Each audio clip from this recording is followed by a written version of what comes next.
Hi friends, Bharat దక్షిణాఫ్రికా మధ్య 4 మ్యాచ్ల టీ20 సిరీస్ జరుగుతోంది. ఆదివారం జరిగిన ఈ సిరీస్లో రెండో మ్యాచ్లో ఆతిథ్య దక్షిణాఫ్రికా అద్భుతంగా పుంజుకొని సిరీస్ను 1-1తో సమానం చేసింది.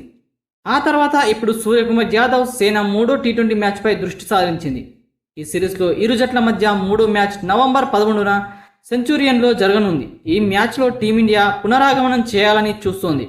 ఈ మ్యాచ్లో భారత జట్టు కొన్ని మార్పులతో బరిలోకి దిగుతోంది. కాబట్టి మూడో టీ20 మ్యాచ్కు దూరమయ్యే భారత జట్టులోని ముగ్గురు ఆటగాళ్ళెవరో ఇప్పుడు మనం ఈ వీడియోలో చూద్దాం.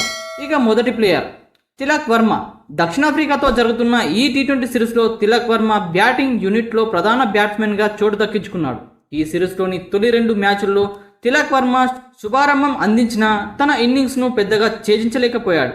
అటువంటి పరిస్థితిలో తిలక్ వర్మను మూడవ టీ20 మ్యాచ్ నుండి తప్పించవచ్చు. మరియు మరికొందరు బ్యాట్స్మెన్లను కూడా ప్రయత్నిస్తున్నారు. ఇక రెండో ప్లేయర్ అవేష్ ఖాన్. ఈ tour India fast bowler Avesh ఖాన్కు అవకాశం లభించడంతో తొలి 2 మ్యాచ్ల్లోనూ విజయం సాధించాడు. అయితే అవేష్ ఖాన్ నటన ప్రత్యేకంగా ఏమీ లేదు. తొలి టీ20 మ్యాచ్లో అవేష్కి ఖచ్చితంగా 2 వికెట్లు లభించినా ఆ ప్రత్యేకత లయలో కనిపించలేదు. రెండో మ్యాచ్లో అదే తరహా బౌలింగ్ జరిగింది. ఈ బౌలింగ్కు ఎక్కడ వికెట్ దక్కలేదు. అటువంటి పరిస్థితుల్లో అతడు ఇప్పుడు మూడో మ్యాచ్లో తొలగించవచ్చు. ఇక చివరిగా అభిషేక్ శర్మ. భారత క్రికెట్ జట్టు యువ ఓపెనర్ అభిషేక్ శర్మ టీ20లో వరుసగా అవకాశాలను అందుకుంటున్నాడు. కానీ ఈ బ్యాట్స్మెన్ ప్రత్యేకంగా ఏమీ చేయలేకపోతున్నాడు. ఈ సిరీస్లో ఇప్పటివరకు ఆడిన 2 మ్యాచ్ల్లోనూ అభిషేక్ శర్మ నిరాశపరిచాడు.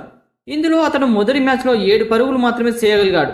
మరియు రెండవ మ్యాచ్లో కూడా 4 పరుగులు మాత్రమే చేయగలిగాడు.